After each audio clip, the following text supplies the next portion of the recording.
Hello friends, welcome again. आज हम पढ़ेंगे डाटा इंटरप्रिटेशन। और जैसा कि आप सब जानते हैं कि डाटा इंटरप्रिटेशन है बहुत ही इंपॉर्टेंट टॉपिक है बैंक एग्जाम्स के लिए।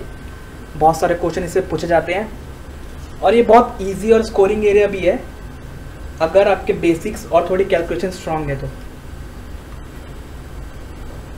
डाटा इंटरप्रिटेशन के अंदर आप बिना पेन उठाए भी आंसर लगा सकते हैं अगर आपके बेसिक्स और कैलकुलेशन स्ट्रांग है तो हम अपने बेसिक्स स्ट्रॉन्ग करेंगे, कैलकुलेशन स्ट्रॉन्ग करेंगे। मैं बताऊंगा आपको कैसे करना है। पहले हम देखते हैं डाटा इंटरप्रिटेशन होता क्या है, कितने तरीके के होते हैं, क्या होता है। डाटा इंटरप्रिटेशन के अंदर जैसे कि नाम बता रहा है डाटा को इंटरप्रेट करना। हमें इस तरह का डाटा दिया जाएगा एग्जाम में, हमें इसको समझना होगा, इंटरप्रेट करना होगा। इंटरप्रेट का मतलब होता है समझना उस चीज़ को, इस चीज़ को समझना होगा और उसके अनुसार क्वेश्चन सॉल्व करने होंगे। तो ये होता है डाटा इंटरप्रिटेशन। हमारे पास जो डाटा दिया जाएगा किसी फॉर्म में दे सकता है। ये हमारे को बार ग्राफ के फॉर्म में दे रखा है, bar chart, bar graph, pie chart दे सकता है, टेबल में दे सकता है और सिंपल ग्राफ दे सकता है। मतलब कुछ भी दे सकता है। 5-6 तरह के होते हैं, हम सारे देखेंगे धीरे धीरे। पहले हम बेसिक से स्टार्ट करेंगे, उसके बाद धीरे धीरे बढ़ते हुए एडवांस की तरफ चलेंगे। तो पहले हम समझते हैं कि ये डाटा जो हमें दिया है वो क्या कहना चाह रहा है। ये वाली लाइन हमारे पास एग्जाम में लिखी होगी, जब हम डाटा इंटरप्रिटेशन क्वेश्चन खोलेंगे सबसे ऊपर ये वाली लाइन लिखी होगी, change in the student strength of A college in 4 faculty. एक कॉलेज के अंदर 4 फैकल्टी या 4 स्ट्रीम्स हैं, आर्ट्स, साइंस, कॉमर्स, लॉ, ऐसा बना होगा साइड में। इसका मतलब क्या है, ये वाला बॉक्स इस तरह का जो डिज़ाइन है वो आर्ट्स दिखाएगा, इस तरह का डिज़ाइन साइंस दिखाएगा, इस तरह का डिज़ाइन कॉमर्स दिखाएगा, इस तरह का डिज़ाइन लॉ दिखाएगा। एक कॉलेज है ये 1991 में, 90 से 91 तक में ये था, 91 से 92 ये था, 92 से 93 ये था। मतलब सबसे अच्छा तरीका होता है डाटा इंटरप्रिटेशन में डाटा को समझने का। आप कोई सा भी एक डाटा उठा लो, सपोज आपने ये ले लिया, ये किसके सामने है, 400 के, है ना, 400 के सामने, मतलब 400 वैल्यू है। अब आप ये समझने की कोशिश करो कि ये जो है बार, ये क्या शो कर रहा है। क्या लिखा है, change in the student strength of A college in 4 faculty. 4 faculty के अंदर स्टूडेंट की स्ट्रेंथ दिखा रहा है कि आर्ट्स के अंदर इतने बच्चे हैं, साइंस में इतने, कॉमर्स में इतने हैं, आर्ट्स लॉ में इतने हैं, ये दिखा रहा है। इसका मतलब ये जो हमें डिनोट करेगा, ये वाला बॉक्स किसके लिए है, साइंस के लिए। मतलब ये जो है ना साइंस के स्टूडेंट को दिखाएगा इन द ईयर 1990-91। मतलब 1990 से 91 के बीच में ये जो ईयर है, इस ईयर में साइंस के 400 स्टूडेंट्स थे। ये वाला क्या दिखाएगा, 91 से 92 के बीच में साइंस के कितने स्टूडेंट्स हो गए, 500 हो गए। डाटा हम समझ गए क्या, कि नंबर ऑफ स्टूडेंट्स दिखा रहा है हर एक फील्ड में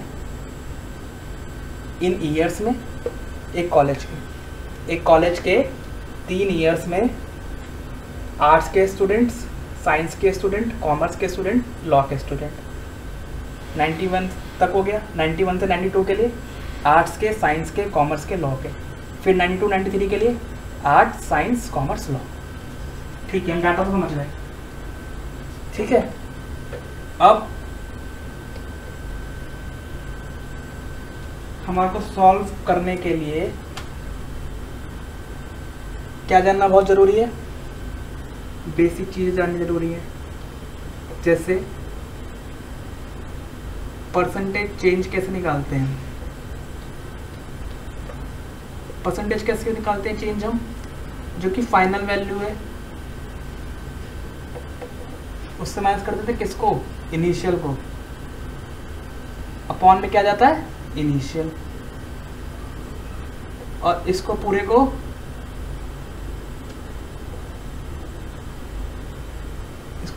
मल्टीप्लाई कर देते किससे, 100 से।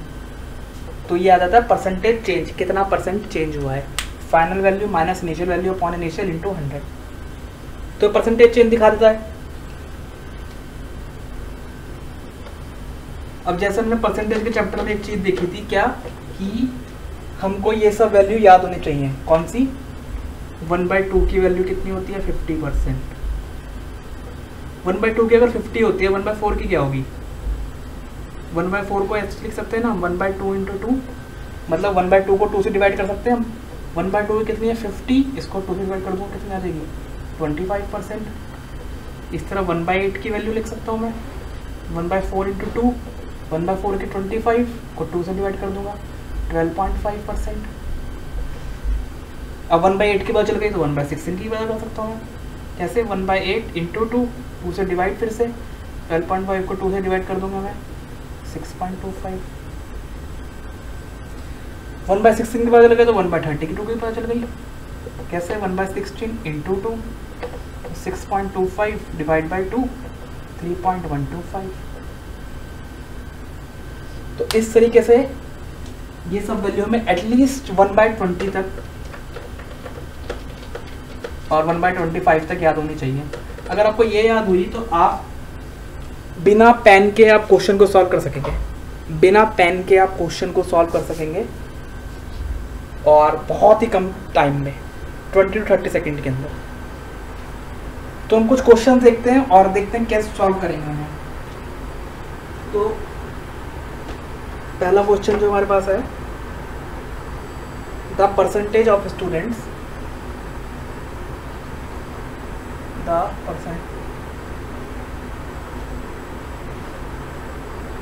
पूरे लिखते हैं इसको, द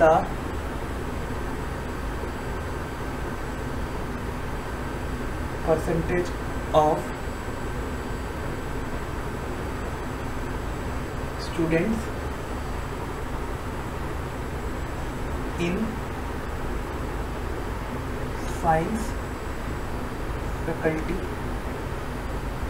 in 1990 to 91. Options: 26.9%, 27.8%,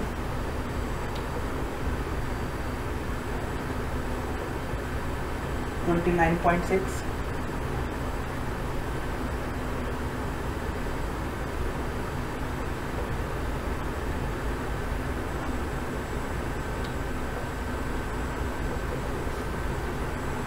अब मुझे ये क्वेश्चन दिया हुआ है क्या, the percentage of student in science faculty in 1991। क्या पूछ रहे हैं? स्टूडेंट साइंस की फैकल्टी में कितने थे 1991 तक, 1991 में। अच्छा, डाटा इंटरप्रिटेशन के अंदर ऑप्शंस का बहुत बड़ा रोल होता है। ऑप्शन से हमें पता चलता है कि हमें क्या कैलकुलेट करना है और क्या नहीं। जैसे हम अभी देखेंगे इस क्वेश्चन में कैसे हमें ऑप्शन से हेल्प करेंगे। और अच्छा, करना क्या है, the percentage of student in science faculty in 1991। 1991 ये हो गया। इसके अंदर ये साइंस फैकल्टी के कितने थे? 400 हैं। 400 तो ये हो गया। अब पूछ रहे परसेंटेज। जब भी हम परसेंटेज निकालते हैं तो कैसे निकालते हैं? जितना हमारे को, अगर हमारे को कोई कहता है कि 80 मार्क्स आए हैं मेरे 100 में से, तो कैसे निकालते हैं हम? 80 जितने मेरे आए हैं मार्क्स और जो टोटल मार्क्स हैं, 80% आ जाता है ये, है ना।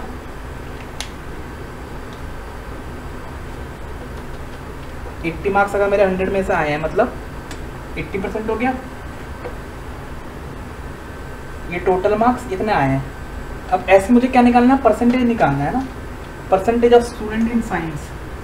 Percentage of student in science का मतलब क्या है? इतने साइंस के स्टूडेंट हैं टोटल में से। टोटल कितने हैं? अब ये टोटल सबके गिनने पड़ेंगे हमें। टोटल हम कैसे गिनेंगे? 600 प्लस 400। ये 600 है वैल्यू, ये 400 है, ये दिख रहा है 200 है, ये 100 से ऊपर 200 के बीच में, तो कितना हो गया? 150। जब तक यहाँ पे कुछ ना लिखा हो, 100 से 200 के बीच में कुछ नहीं लिखा और ये बीच में 100 से ऊपर 200 के नीचे है, इसका मतलब कि हमें 150 ही लेना पड़ेगा। अगर यहाँ पे इसने स्पेसिफिकली मेंशन करा होता क्या 160, स्पेसिफिकली इसने अगर मेंशन करा होता कि 160 है तो हम इसको 160 लेते। लेकिन अगर इसने कुछ मेंशन नहीं करा है हमारे को, बीच की वैल्यूज़, इसके बीच की वैल्यूज़ नहीं मेंशन करी है, तो ये अंडरस्टूड होता है कि हमें 100 से बड़ा और 200 से छोटा के बीच की वाली वैल्यू लेनी है। मतलब 100 से बड़ा और 200 से छोटा 150 बीच वाली वैल्यू, 100 और 200 के बीच वाली वैल्यू। तो 150 इन सबको ऐड करना है, 600, 400, 1000, 1200, 1350। अब ये हमें निकालना है। मेन जो हमारे पास प्रॉब्लम आती है, ये हर कोई कर लेता है, 600, 400, 1000, 1200, 1350। ये तो हर कोई कर लेता है 1 मिनट के अंदर, 1 सेकंड के अंदर सॉरी। उसके बाद ये 400 भी पता चल जाता है। जो मेन प्रॉब्लम आती है वो आती है यहाँ इसको कैलकुलेट करने में, है ना। इसको कैलकुलेट करने के लिए 2 तरीके हैं। सबसे पहला क्या,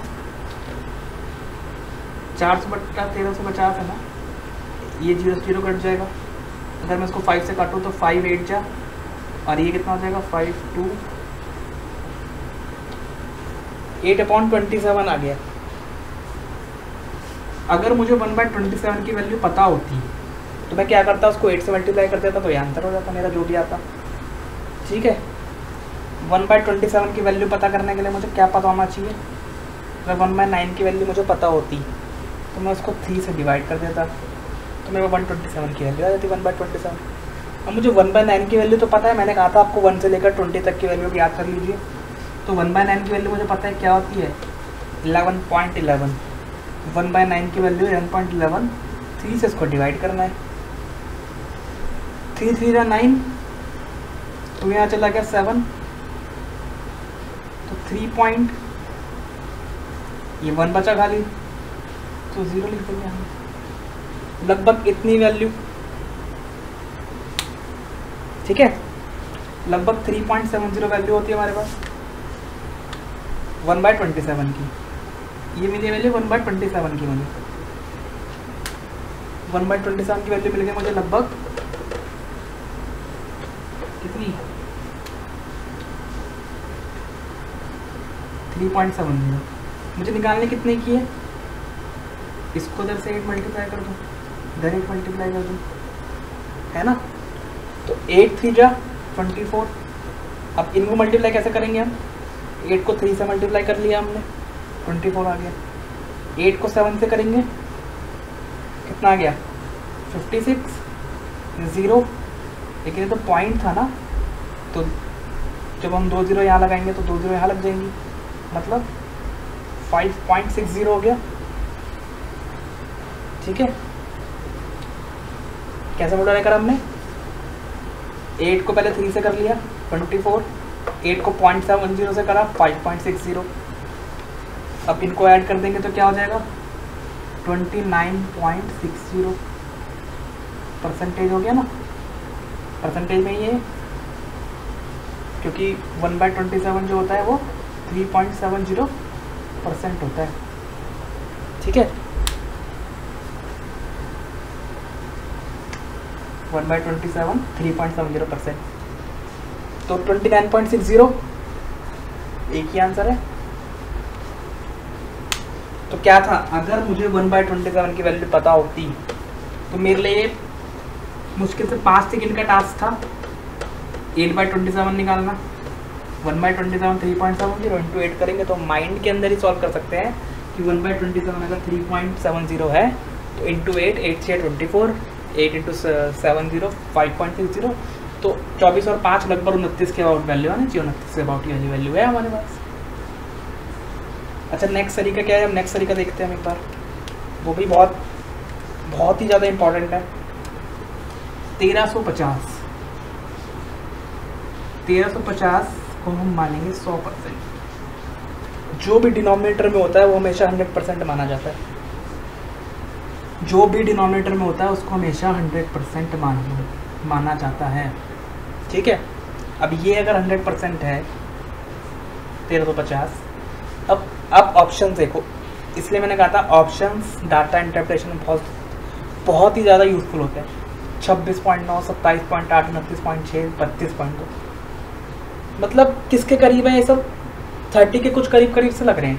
26.9 30 के करीब, 27.8 30 के करीब, 30 के करीब, 30 के करीब, 30 के करीब है। मुझे 100% पता है, 10% निकालना तो मुझे आता है ना, कैसे 1/10 से डिवाइड कर देते हैं सीधा, 1350 को कर देंगे तो 135। अब 10% मुझे पता है तो 30% निकालना तो बहुत आसान है मेरे लिए। कैसे? 3 × 135। अब 3 × 135, 3 × 135 करने के लिए भी क्या करेंगे हम, इसको क्या करेंगे हम, स्प्लिट। कैसे? 100 + 35।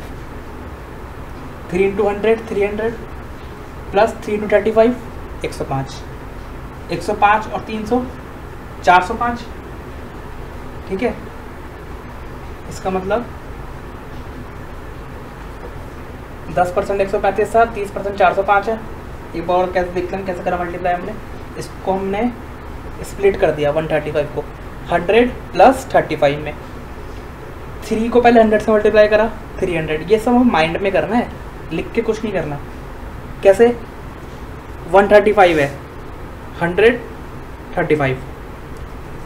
3 को 100 से करा 300, 35 से करा 105, 300 + 105 405। 30% क्या आ गया? 405।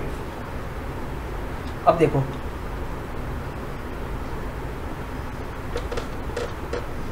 मुझे क्या मिल गया, 30% मिल गया मुझे 405। अब ये वैल्यू 405 से तो छोटी है 400। इसका मतलब क्या हुआ कि ये तो आंसर हो ही नहीं सकता किसी भी कीमत पे। 30 जब 30% ही छोटा है, 30% से वैल्यू छोटी है 32.2 तो हो ही नहीं सकता।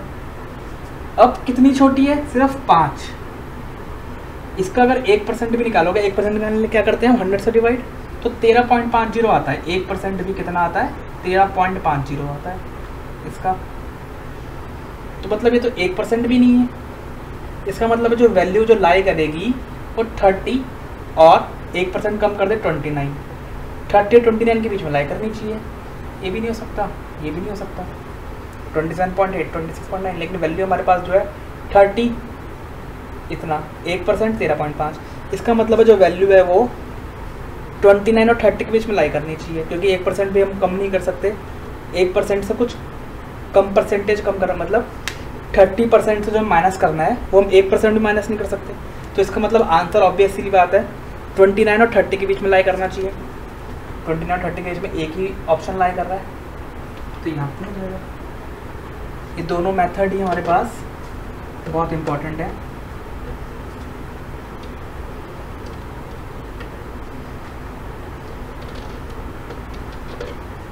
अच्छा, नेक्स्ट क्वेश्चन में क्या कहता है वो,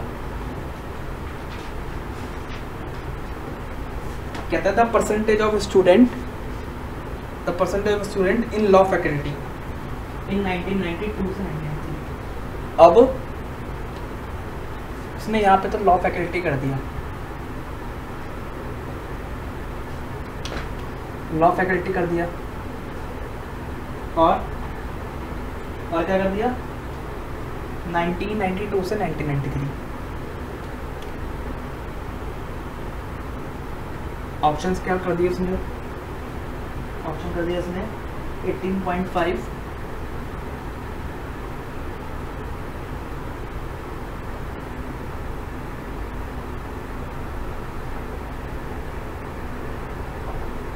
15.6,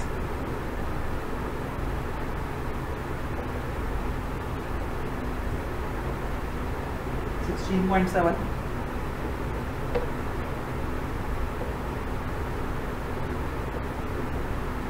14.8%।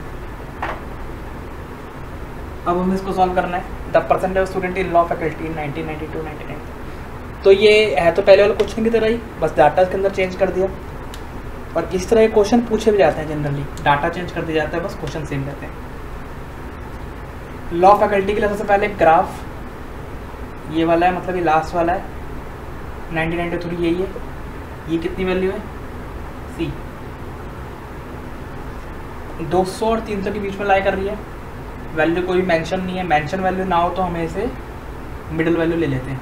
200 और 300 की मिडिल वैल्यू कौन सी है, 250। 250 हो गई ये वैल्यू। अब परसेंटेज पूछ रहा है तो फिर से टोटल निकालेंगे हम। ये कितनी है, 500। ये लिखने की जरूरत नहीं है, मैं लिख रहा हूँ सब कुछ समझाने के लिए, लेकिन आपको सिर्फ माइंड में सॉल्व करना है।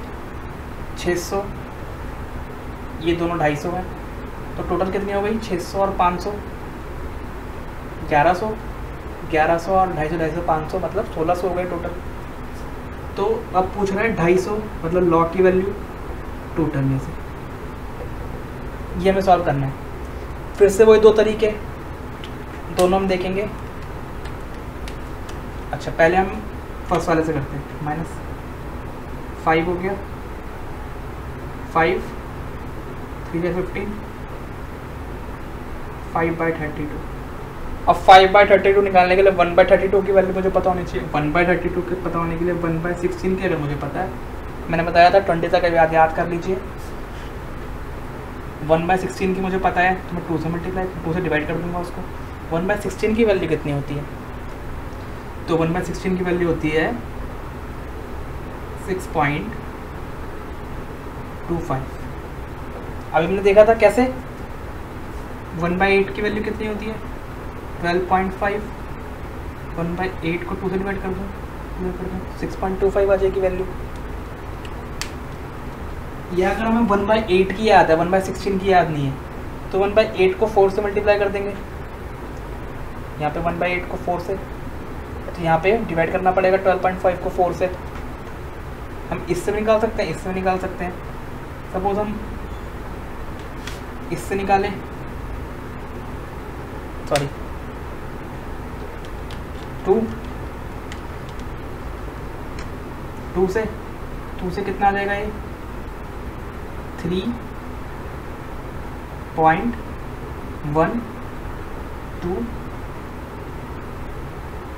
लगभग कितना आ जाएगा? 3.12 है ना। और इससे निकालेंगे तब भी वही आ जाएगा। इसको हम 4 से डिवाइड करेंगे, 32, इसको 4 से डिवाइड कर दिया, 4 3 जा, वही आ जाएगा 3.12 लगभग। अब पता चल गया मुझे क्या कि 1/30 की वैल्यू तो 1/32 की वैल्यू तो